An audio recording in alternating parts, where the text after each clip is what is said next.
اب جتنے بھی لوگ بیٹھے ہیں، ہماری خواتین بھی، اللہ نے ہم سب میں لیڈر بننے کی صلاحیت دی ہے،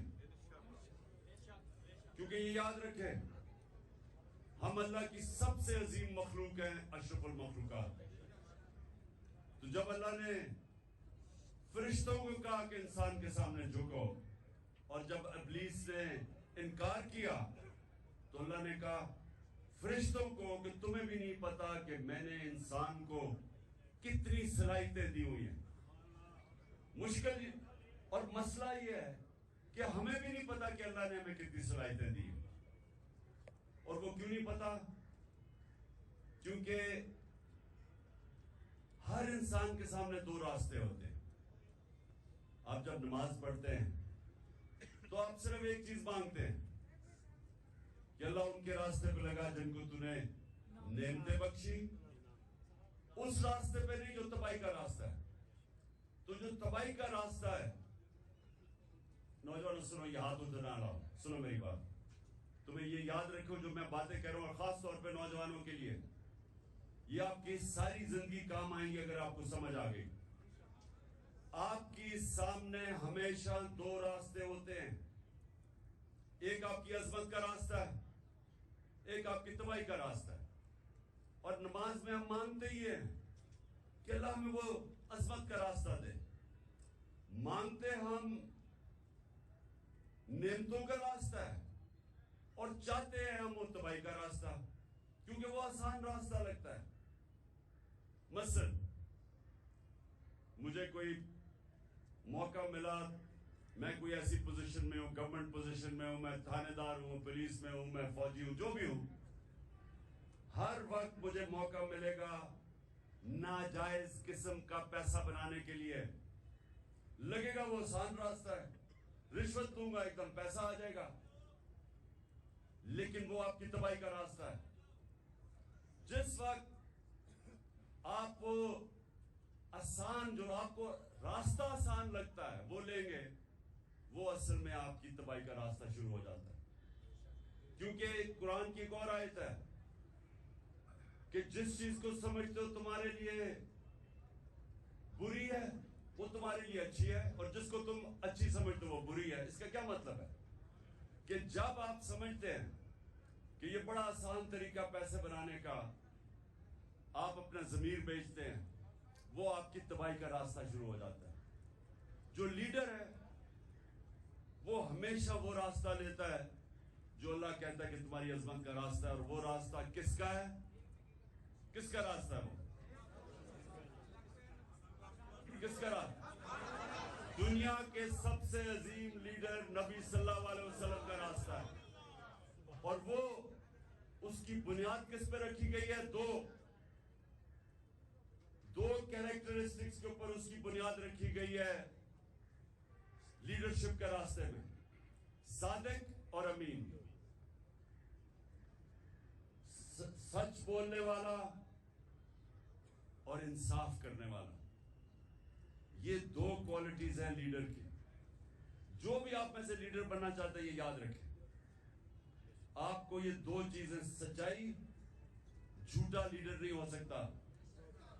جب جھوٹا لیڈر ہوتا ہے تو وہ لندن میں جو بھاگا ہوا وہ بن جاتا ہے۔ لیڈر سچ بولتا ہے۔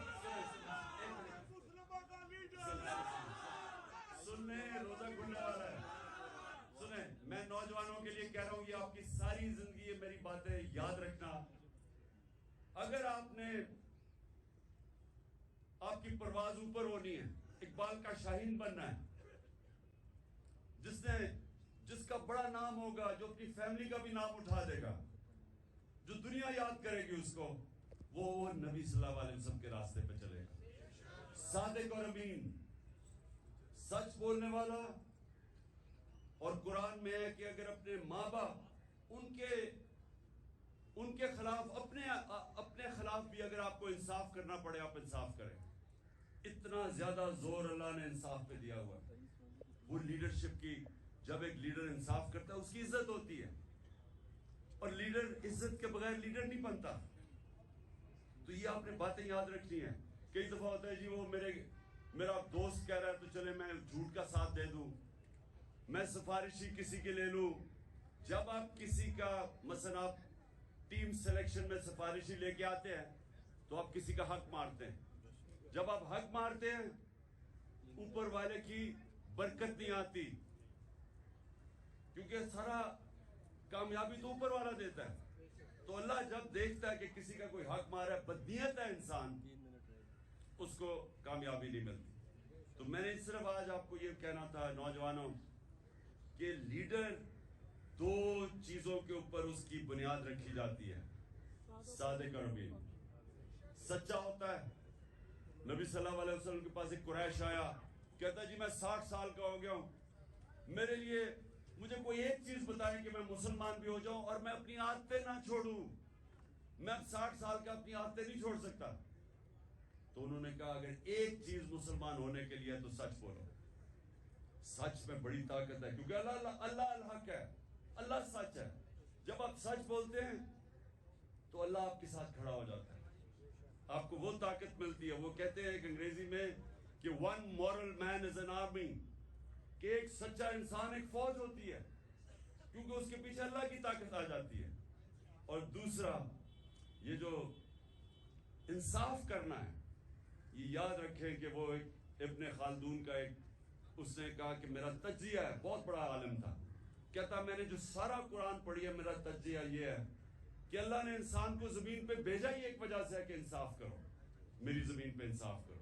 یہ دو چیزیں یاد رکھیے نوجوانوں، ان دو چیزوں پہ کھڑے رہو، آپ کی معاشرے میں عزت بڑھنی شروع ہو جائے گی. گاؤں کے اندر ایک لوگوں کو پتہ چلے جی وہ آدمی ہے، جو بھی مسئلے ہوتے ہیں وہ ادھر پہنچ جاتے ہیں ان کے مسئلے حل کرنے کے لیے، وہ سچا آدمی اور صادق اور امین ہے.